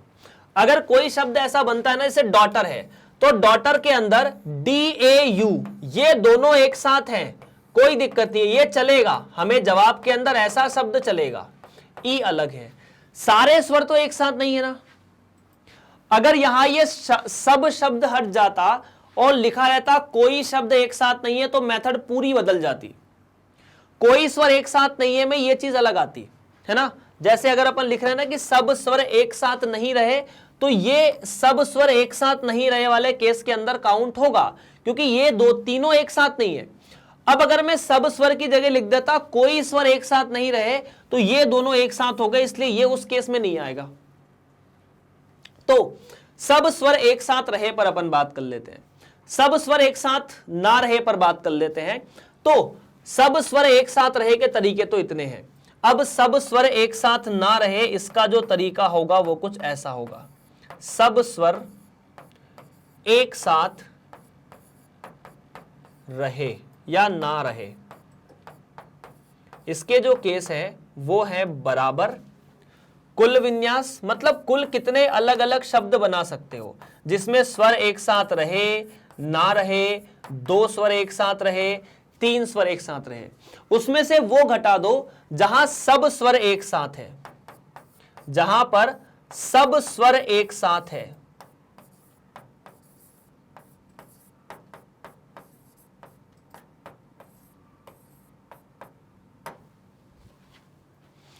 अभी देखना सब स्वर एक साथ ना रहे, तो देखो जवाब तो तैयार है, बस कुल विन्यास निकालने हैं और कुछ नहीं। कुल विन्यास मतलब कुल क्रमचय कितने होंगे, कुल क्रमचय में से, कुल विन्यास का मतलब कुल क्रमचय ही होता है, कुल क्रमचय में से हमें वो घटाना है जब सब स्वर एक साथ रहे। सब स्वर एक साथ रहे वाले केस को अपन जोड़ चुके हैं, लिख चुके हैं। कुल विन्यास निकालने, कुल विन्यास कैसे निकालें, 8 अलग अलग अक्षर हैं, उनसे हमें 8 शब्दों का, 8 अक्षरों का शब्द बनाना है। तो 8 अलग अलग अक्षर हैं, उनको 8 अलग अलग जगहों पर जमाने का तरीका 8 फैक्टोरियल। तो बस 8 फैक्टोरियल माइनस 6 फैक्टोरियल गुणा 3 फैक्टोरियल, यही आपका सही जवाब है। इसे हल करके लिखो तो ठीक, यहां लिख के छोड़ दो तो भी ठीक, कोई परेशान नहीं करेगा आपको इस बात पर कि आपने यहां लिख कर क्यों छोड़ा या यहां लिखने के बाद क्यों नहीं छोड़ा। क्या आप मेरी बात समझ चुके हैं? चलिए, अगर समझ चुके हैं तो अपन आगे बढ़ते हैं। तो इस तरह से हमने लिखा कि सब स्वर एक साथ ना रहे, वो भी ठीक है, कुल विन्यास माइनस सब स्वर एक साथ रहे। तो ऐसी जब भी बात आती है ना कि कोई भी दो ऑब्जेक्ट एक साथ ना रहे, उसको निकालने का तरीका यही है कि एक माइनस या कुल विन्यास माइनस कोई भी या सारे विन्यास, या दो ऑब्जेक्ट एक साथ रहे या सारे ऑब्जेक्ट एक साथ रहे, वो प्रश्न पर भी निर्भर करता है। ओके, 4 लाल 3 पीली तथा 2 हरी डिस्को को एक पंक्ति में कितने प्रकार से व्यवस्थित किया जा सकता है यदि एक ही रंग की डिस्को में कोई अंतर नहीं है। अब देखो, यहां मैं आपको एक छोटी सी बात बता देता हूं। बात यह है कि 4 लाल डिस्क है और वो चारों एक जैसी है, ठीक है। उसके बाद 3 पीली डिस्क है, तीनों के तीनों एक जैसी है, ठीक है। और 2 हरी है, वो भी एक जैसी है। जैसे मान लेते हैं, मतलब उनमें कोई आपस में अंतर नहीं है। 4 अगर लाल डिस्क है तो वो ऐसी होगी, 4 अगर लाल डिस्क है तो वो चारों के चारों एक जैसी होगी। आप इनमें कोई अंतर नहीं निकाल सकते कि ये ऐसी है, वो ऐसी है या वो ऐसी है। तो अगर अब जैसे मान लो ये चारों एक जैसी है, ठीक है, ये लाल वाली है, रेड है ये। अब अगर आप इसे उठाकर यहां रख देंगे और इसे उठाकर वहां रख देंगे तो भी वही दिखेगा जो पहले दिख रहा था। अगर चारों चीजें एक जैसी, अंडे की ट्रे देखी होगी आप लोगों ने, ठीक है, उसमें अंडे रखे होते हैं, सारे अंडे एक जैसे होते हैं। अगर किसी एक अंडे को उठाकर दूसरी जगह रख दो, दूसरे को उसकी जगह रख दो, तो भी दिखेगा तो एक जैसे ही ना, वो तरीका तो वही है। तो उसे अपन दो अलग अलग तरीके नहीं कहेंगे। दो अलग अलग तरीके तब कहेंगे जब दो अलग अलग चीजें, ये 5 उंगलियां हैं, 5 उंगलियां अलग अलग तरीके से जमी। अगर ये अंगूठा काटकर यहाँ चिपका दो और ये उंगली काट कर यहाँ चिपका दो तो ये अलग तरह से दिखेगा, इसीलिए यह नया विन्यास है, ये दूसरा तरीका है। इस उंगली को काट के यहाँ लगा दोगे, इसको काट के यहाँ लगा दोगे तो ये एक और तरीका हो जाएगा।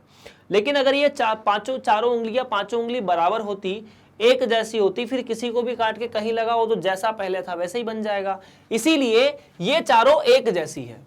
तो चाहे आप इसे उठा के यहां रखो, इसे उठा के यहां रखो, इसे उठा के यहां रखो, कोई फर्क नहीं पड़ता है, किसे भी कहीं रख दो फर्क नहीं पड़ेगा।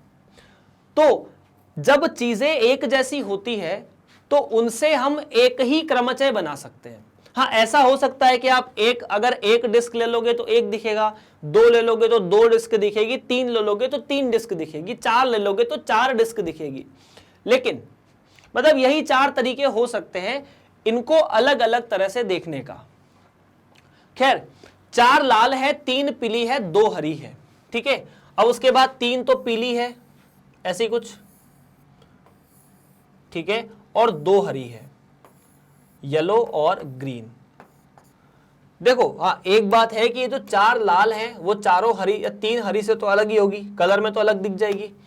अब आपको यहां पर इनके विन्यास करने हैं, तो चीज याद रखो छोटी सी, हमारे पास n वस्तुएं थी, n वस्तुओं में से p वस्तुएं एक जैसी, q वस्तुएं एक जैसी और r वस्तुएं अगर एक जैसी है तो वही सूत्र लगा दो। तो n वस्तुएं मतलब टोटल कितनी वस्तु हो गई, 4 3 7 और 2 9। इसमें से p वस्तुएं मतलब मैं कह दूं कि जो लाल डिस्क है वो एक जैसी है, तो p वस्तुओं का मतलब लाल डिस्क हो जाएगा,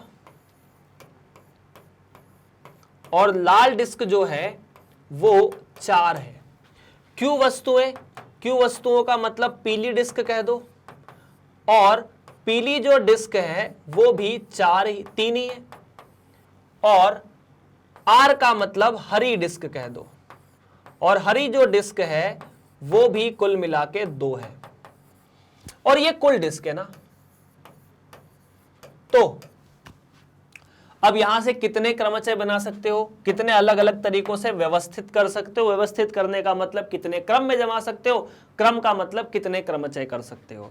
तो बात वही है, ठीक है, अलग अलग तरह से आप लोगों को शब्द दिए जाएंगे। कुल क्रमचय, तो कुल जो क्रमचय है वो हो गए 9 फैक्टोरियल बटा जो एक जैसी है उनके फैक्टोरियल से भाग दे दो। जब सारी वस्तु एक जैसी ना हो तो अपन यही करते हैं, 4 फैक्टोरियल गुणा 3 फैक्टोरियल गुणा 2 फैक्टोरियल से भाग देना है किसको, 9 फैक्टोरियल से। इसे इतना करके छोड़ देना, परीक्षा में इतने पे नंबर मिल जाते हैं, पूरे मिल जाते हैं। जोड़ गुणा भाग वाला जो कॉन्सेप्ट है वो आपको 11वीं कक्षा में आके नहीं करते रहना है, अगर समय रहे तो करते रहो, कोई मना नहीं कर रहा है। चलिए, 15वां उदाहरण भी समाप्त होता हुआ, और अब जो आपके सामने अगर कोई समस्या है तो आप कमेंट कर सकते हैं, नहीं हो तो भी बता देना कि सर हमें समझ में आ रहा है। बात करेंगे अगले प्रश्न के बारे में जो कि थोड़ा ज्यादा बढ़िया है, 16वां। इसमें आपको काफी कुछ देखना पड़ेगा, काफी कुछ समझना पड़ेगा और मजा भी आएगा। इंडिपेंडेंस शब्द के अक्षरों से बनने वाले विन्यासों की संख्या ज्ञात कीजिए। इन विन्यासों में से, मतलब पहले तो संख्या ज्ञात कर दो, कितने शब्द पी से प्रारंभ होते हैं, मतलब ऐसे कितने शब्द हैं जिनकी शुरुआत पी से होती है। दूसरा, सभी स्वर सदैव एक साथ रहते हैं, यह दूसरा सवाल है। तीसरा, स्वर कभी भी एक साथ नहीं रहते, ठीक है। स्वर या शब्द आई से प्रारंभ होते हैं और उनका अंत पी से होता है। अब आपको लग नहीं रहा कि सवाल आपको कुछ ज्यादा आपसे उम्मीद कर रहा है, सवाल में आपको कुछ ज्यादा ही परेशान किया जा रहा है। चलिए, तो सबसे पहले अपन इंडिपेंडेंस की कंडीशन देख लेते हैं, किस कंडीशन पर हमें ये शब्द बनाना है। तो इंडिपेंडेंस के अंदर अपन देख रहे हैं सबसे पहले कि क्या क्या कितना कितना है, मतलब कौन कौन से शब्द एक बार आए हैं, कौन कौन से 2 बार आए हैं, कौन कौन से 3 4 बार आए हैं। तो इंडिपेंडेंस के अंदर आपको आई मिल रहा है, ठीक है, एन मिल रहा है, आई एन डी, फिर ई मिल रहा है, फिर पी मिल रहा है, ठीक है, उसके बाद ई एन डी, ई मिल रहा है, ई भी आ चुका, उसके बाद एन भी मिल चुका है, फिर सी मिल रहा है, यही है।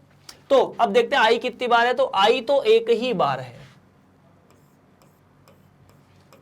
आई एक बार है, उसके बाद एन एक बार है, 2 बार है और 3 बार है, तो एन 3 बार है। डी एक बार 2 बार, ई एक बार 2 बार 3 बार 4 बार,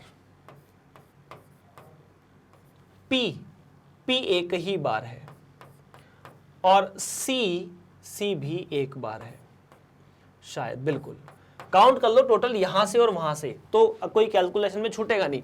कितने शब्द हुए, 1 2 3 4 5 6 7 8 9 10 11 12, यहां कैलकुलेशन करें, 1 4 4 2 6, 6 और 4 10 और 2 12, बिल्कुल मतलब करेक्ट है। अब आपसे पूछा है ना, यहां चाहो तो कुल अक्षर लिख देना कितने हैं, कुल अक्षर मतलब n का मान 12। प्रश्न में पहले आपसे पूछा है कि कुल विन्यासों की संख्या ज्ञात कीजिए कि कितने कुल अलग अलग तरह से विन्यास बन सकते हैं। तो देखिए, कुल विन्यास बनाने में कोई दिक्कत नहीं है, बड़ा सिंपल सा सूत्र है कि सबसे पहले n के फैक्टोरियल से भाग दे दो, सबसे पहले n फैक्टोरियल से भाग दे दो, मतलब 12 फैक्टोरियल, और उसके बाद 12 फैक्टोरियल में 3 एक जैसे हैं, 2 एक जैसे हैं, 4 एक जैसे हैं, तो 3 फैक्टोरियल, 2 फैक्टोरियल, साथ में 4 फैक्टोरियल, ये हुए कुल विन्यास। इससे ज्यादा परेशान नहीं होना, ये आपका जवाब है सीधा सीधा। ठीक सर, तो इसे अपन नोट कर लेते हैं कि पहले प्रश्न का, जो पहला प्रश्न था भी नहीं वास्तव में, उसका जवाब 12 फैक्टोरियल, 3 फैक्टोरियल, 2 फैक्टोरियल, 4 फैक्टोरियल की तो होगा। इसकी आवश्यकता हमें पड़ेगी ना, तो अपन ने इसको नोट कर लिया, काफी काम की चीजें अभी तो ये। क्या आप मेरी बात समझ चुके हैं? हाँ ना, बिल्कुल ओके। अब दूसरे प्रश्न पर चलते हैं। शब्द पी से शुरू, या पहले प्रश्न पर चलते हैं। बोला जा रहा है कि शब्द जो है वो पी से प्रारंभ होने चाहिए। अब अगर पी से प्रारंभ होने चाहिए, आपको इन सभी को जमाना है 12 अलग अलग जगहों पर। ध्यान से देखना, 1 2 3 4 5 6 7 8 9 10 11 12 हो गए। क्या हो गए? 3 3 6 3 9 3, ठीक है। आपको ये बोला है कि शब्द जो है वो पी से शुरू होना चाहिए। अगर शब्द पी से शुरू होना चाहिए तो पहली जगह पर आप पी को रख सकते हैं, उसके बाद पी को नहीं छेड़ना, रिपीट तो करना नहीं है किसी को, पहली जगह पर आप पी को रख सकते हैं। तो अब आपके पास कुल जगह बच गई 11, 1 2 3 4 5 6 7 8 9 10 11, क्योंकि एक जगह पी घेर चुका है। हमने पी से शुरू कराना ना शब्द को। अब अगर पी जा चुका है, चूंकि पी पहली जगह पर जा चुका है, तो अब पी मेरे किसी काम का नहीं है। देख लो, अगर पी किसी काम का नहीं तो अपने पास कुल बच गए अक्षर 11, है ना। तो यहां पर जो जवाब होना चाहिए वो होना चाहिए कि सर हमारे पास कुल 11 अक्षर हैं जिनको हम जमा सकते हैं, क्योंकि पी को जमाना अब हमारे हाथ में नहीं है। हमारे पास टोटल कितने अक्षर है? 11, उनको ही जमा सकते हैं, पी को जमाना हमारे हाथ में नहीं है। अब चूंकि पी को जमाना हमारे हाथ में नहीं है तो हमने पी को हटा दिया, टोटल बचे 11। हालांकि पी को हमने ही जमाया यहां पर, लेकिन पी अब इस दौड़ में प्रतियोगी नहीं है, बात ऐसी है। उसके बाद ये तीनों एक जैसे हैं, तो 3 फैक्टोरियल, 2 फैक्टोरियल गुणा 4 फैक्टोरियल, ये आपका जवाब है। क्योंकि इनमें से हमने उन्हें रिपीट कर दिया, उनसे उसके क्रम गुणित या फैक्टोरियल से भाग दे दिया जो रिपीट कर रहे थे, 3 या एन, डी और ई। अगला सवाल है, सभी स्वर सदैव एक साथ रहते हैं, स्वर कितने हैं? ई और आई। इन सभी स्वरों को एक साथ रखने की कोशिश कीजिए और देखिए कि कुल कितने विन्यास बन सकते हैं। आपको ट्राई करना है, सवाल में क्या करना है, सभी स्वर एक साथ रहते हैं। तो अगर सभी स्वर को एक साथ रखना है, दूसरे वाले भाग के बारे में थोड़ी सी बात मैं यहां कर देता हूं। तो सभी स्वर को एक साथ रखना है तो देखो, ई 4 है और 1 है आई। तो सबसे जरूरी बात तो यह कि आपको पहले सभी स्वरों को एक डिब्बे में बंद करना होगा, और अगर इनको एक डिब्बे में बंद करोगे तो ये डिब्बे के अंदर भी तो आपस में जम सकते हैं, आपस में लड़ सकते हैं, ऐसा।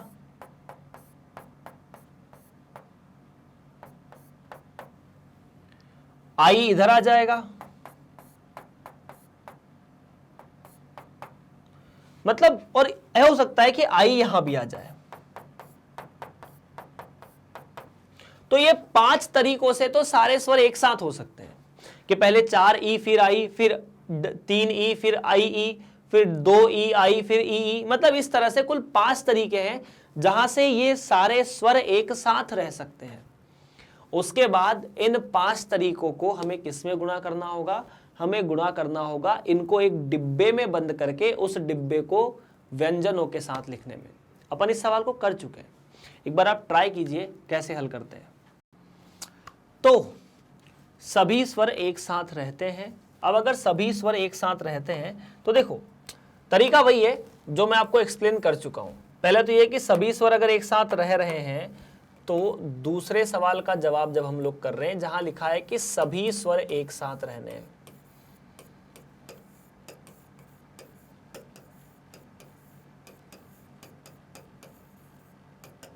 तो सबसे पहले इन 4 ई और एक आई हम इन्हें एक डिब्बे में बंद करेंगे।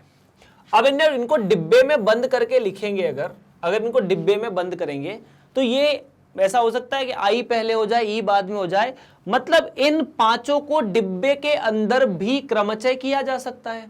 ठीक है, तो यूं कह सकते हैं कि इसका क्रमचय कितना होगा, तो इसका क्रमचय बड़ा सिंपल है सर। यहां 5 ऑब्जेक्ट है, 1 2 3 4 5, उसमें से 4 एक जैसे हैं,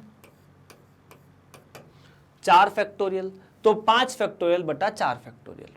और 5 फैक्टोरियल बटा 4 फैक्टोरियल को आप ऐसे भी लिख सकते हैं, 5 फैक्टोरियल का मतलब है 5 गुणा 4 फैक्टोरियल, और ये 4 फैक्टोरियल कट के मिला 5 फैक्टोरियल। इतना सा। क्या आप मेरी बात समझ चुके हैं, है ना? हमने क्या किया, सबसे पहले स्वरों को एक साथ करके पैक कर दिया। ठीक, अब ध्यान से सुनना, ये जो पैकेट है इसको प्लस बाकी जो व्यंजन है उनके बारे में उनका क्रमचय करना है। अब बाकी व्यंजनों में क्या है सर, बाकी व्यंजनों में या बाकी जो भी चीजें बच गई थी, जो व्यंजन बच गए थे, कौन कौन बच गया, एन डी ई और सी। अच्छा, एन डी पी सी क्या बच गए, एन डी पी और सी। एन 4 बार, डी 2 बार और पी और सी एक एक बार, तो एन 4 बार, डी 2 बार, पी और सी एक एक बार। अब ये तो हो गए कुल 8 वस्तुएं, 8 ही हो गई ना, देख लो, 2 4 2 6 और 2 7 और 1, तो बाकी जो व्यंजन है वो हो गए 8, है ना जी। देख सकते हो समस्या में, मुझे नहीं लगता कुछ आपको कोई प्रॉब्लम होनी चाहिए। 8 और 1 ये डिब्बा, कुल मिला के हो गए 9। इस डिब्बे के अंदर क्या है ये भूल जाइए। ये डिब्बा कितना, ये डिब्बा, एक चीज हमको एक डिब्बा दिख रहा है, डिब्बे के साथ 4 एन लिखे हैं, 2 डी है, पी है और सी है, आपको इनको जमाना है। तो इनका जो क्रमचय होगा वो 9 फैक्टोरियल बटा 4 चीजें एक जैसी और 2 चीजें एक जैसी, ये 4 एन और 2 डी एक जैसे हैं, इसलिए इनके क्रमचय से भाग दे दिया या इनके क्रम गुणित से भाग दे दिया। ठीक, अब कुल क्रमचय यहां कितने होंगे, कुल क्रमचय जब स्वर एक साथ हो, जब स्वर एक साथ हो तो ये हुए पहले वाले में, पहला वाला क्या था 5 फैक्टोरियल 4 फैक्टोरियल, दूसरे वाले को गुणा करना होगा। ऐसा क्यों, क्योंकि दूसरा वाला तो सभी व्यंजनों को इस डिब्बे के साथ क्रमचय करना है और इस डिब्बे के अंदर 5 चीजें हैं उनको भी क्रमचय करना है। तो ये चीज तो डिब्बे के अंदर के क्रमचय और ये डिब्बे के बाहर और व्यंजन उन सभी का क्रमचय। इसका मान तो अपन 5 निकाल चुके हैं वैसे, तो 5 गुणा 9 फैक्टोरियल 4 फैक्टोरियल 2 फैक्टोरियल, और यही सही जवाब है। चलिए, क्या आपको मेरी बात समझ में आ चुकी है?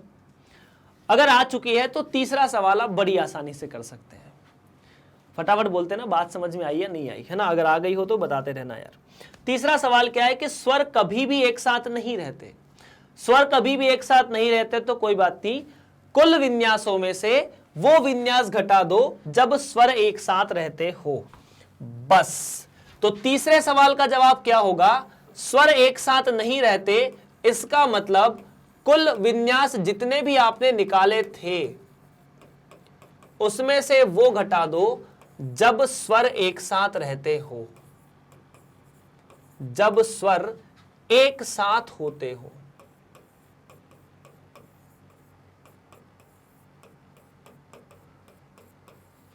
तो कुल विन्यास कितना था? कुल विन्यास था 12 फैक्टोरियल बटा 3 फैक्टोरियल 2 फैक्टोरियल 4 फैक्टोरियल, ये रहे। उसमें से क्या घटाना है? उसमें से वो चीज घटानी है जब स्वर एक साथ रहते हो, मतलब वो जवाब जो हमने दूसरे सवाल के अंदर निकाला था। देख लो यार, ये रहा। बस चौथा सवाल, चौथा भी थोड़ा सिंपल है। शब्द आई से प्रारंभ होते हैं और उनका अंत पी से होता है, ठीक है। तो हमने सबसे पहले तो 12 डिब्बे बना लिए ऐसे, जो आई से प्रारंभ होके पी से अंत करवाएंगे। 1 2 3 4 5 6 7, ठीक है सर जी। उसके बाद 8 9 10 11 और 12। इसमें कंडीशन ये दी है आपको कि शब्द की शुरुआत आई से करनी है और अंत करना है पी से। बाकी कोई दिक्कत नहीं है। शब्द की शुरुआत कहां से करनी है? आई से, और अंत करना है पी से। तो आपने आई को पहले डब्बे पर फिक्स कर दिया कि अब हम आई को यहां से नहीं हिलाएंगे, ना हम पी को यहां से कहीं लेकर जाएंगे। अब हमारे पास कुल बॉक्स कितने हैं? 1 2 3 4 5 6 7 8 9 10, क्योंकि 12 अलग अलग अक्षर थे, उनको 12 जगहों पर रखना था। उसमें से 2 जगह तो आई और पी ने रिजर्व कर ली। अब देखो क्या होगा। अब इन 10 जगहों को भरने के लिए आपके पास एन डी ई बचा हुआ है और सी बचा हुआ है, यही 4 ही बचे हुए क्या? देखिए आई, अच्छा एन डी ई, आई और पी तो चले गए, आई और पी पहली और दूसरी जगह पर चले गए। एन डी ई और सी बचे हुए हैं, ठीक है। तो ये तो 4 बार है, ये नहीं, एन तो 3 बार है, एन 3 बार थे, डी 2 बार है, ई 4 बार है, और ये ए भाई साहब 1 ही बार आया है, ठीक है। तो 10 जगहों पर इनको जमाना है। अब इनको अगर 10 जगहों पर जमाना है तो जमाने के जो तरीके होंगे वो होंगे 10 फैक्टोरियल, क्योंकि ये अलग, ये कुल 10 ऑब्जेक्ट है, 10 वस्तु या 10 अक्षर हैं। इनमें से ये 3 एक जैसे हैं, बाद के 2 और फिर 4 एक जैसे हैं, तो अपन ने इनसे भाग दे दिया, बस इतना सा है। और ये था प्रश्न नंबर या उदाहरण नंबर 16। क्या आप मेरी बात को समझ चुके हैं? बहुत प्यारा सवाल था। ऐसे आपको प्रश्नावली में भी सवाल जरूर मिलेंगे। तो चलिए, प्रश्नावली के सवाल हो चुके हैं, उदाहरण के भी बहुत से सवाल हम लोग डिस्कस कर चुके हैं। प्रश्नावली करेंगे, पर जितने भी आपको सवाल अभी कराए हैं उनमें आपको 2 चीजें करनी है। क्या आपको ये सवाल पूरी तरह से समझ में आ चुके हैं? कमेंट में हाँ या ना। अगर आपको सवाल पूरी तरह से समझ में आ गए तो बहुत अच्छी बात है, एक बार इनको फिर से करके देखिए। और अगर ना आए हो तो इस वीडियो को एक बार फिर से थोड़ा सा फास्ट करके देख सकते हो, और दूसरा, इन सवाल को एक बार फिर से हल करके देखो। बहुत सिंपल चीज़ है ये। अगर एक बार सिस्टम दिमाग के अंदर बैठ गया तो चैप्टर में कुछ नहीं करना है, सीधा सीधा हल करना है। खैर, इस कहानी की समाप्ति होती है। लेकिन अगर आप इन वीडियो को मैग्नेट ब्रेन्स के यूट्यूब चैनल पर देख रहे हैं, मैग्नेट ब्रेन्स हिंदी पर, तो बहुत अच्छी बात है। अगर नहीं देख पा रहे हैं वहाँ पर, तो आप मैग्नेट ब्रेन्स की ऑफिशियल वेबसाइट www.magnetbrainshindi पर भी जा सकते हैं, वहाँ पर, या मैग्नेट ब्रेन्स पर जा सकते हैं। उसके बाद आपको यहाँ CBSE हिंदी माध्यम मिलेगा, उसमें कक्षा 11वीं, और यहाँ पर एक बड़ा सा पोस्टर मिलेगा। जैसे आप इसे क्लिक करेंगे तो आपको यहाँ पर बहुत सारे, आपने इस पर क्लिक किया तो आपको ऐसे बहुत सारे कुछ नाम दिखेंगे अध्यायों के। पूरी जानकारी रहेगी कि इस बुक के अंदर हम आपको क्या क्या पढ़ा रहे हैं। जैसे NCERT पर आधारित पूरा पाठ्यक्रम है, संपूर्ण विषय, सभी अध्यायों का क्रम अनुसार सारांश, NCERT का समाधान, संपूर्ण अध्याय का वीडियो, एक बार में संपूर्ण अध्याय का हल, बहुविकल्पीय प्रश्नों का हल, और ये किसी भी राज्य के लिए उपयोगी है। तो यहाँ पर आपको सब कुछ दिया जाएगा। किसी भी एक चीज़ पर आपने क्लिक किया, जैसे क्लिक करोगे तो आपको ऑटोमेटिकली सब कुछ बना बनाया चैप्टर में टॉपिक वाइज सब चीज़ों के नाम मिल जाएंगे। जिस भी एक टॉपिक पर आप क्लिक करोगे उसका जो वीडियो है वो ऑटोमेटिकली चलने लग जाएगा। बस इतनी सी बात है, बड़ा सिंपल प्रोसेस है। और प्रोसेस के अलावा अगर आप इस चैनल को लगातार देख रहे हैं हिंदी माध्यम के लिए, कक्षा 6 से लेकर 12वीं मैग्नेट ब्रेन्स आप सभी विद्यार्थियों को पूरी स्कूली शिक्षा मुफ्त प्रदान करता है। इसके लिए आपको कहीं पर कोई भी सब्सक्रिप्शन प्लान लेने की आवश्यकता नहीं है, बस पढ़ते रहना है। तो आपको क्या करना है, इस वीडियो को लाइक करना है और अपने दोस्तों के साथ वीडियो और चैनल को सब्सक्राइब और शेयर भी करवाना है। तो मुझे उम्मीद है आपने तो सब्सक्राइब कर ही लिया होगा अभी तक। हम सभी मिलते हैं आपसे अगली कक्षा में, तब तक के लिए आपका बहुत बहुत धन्यवाद।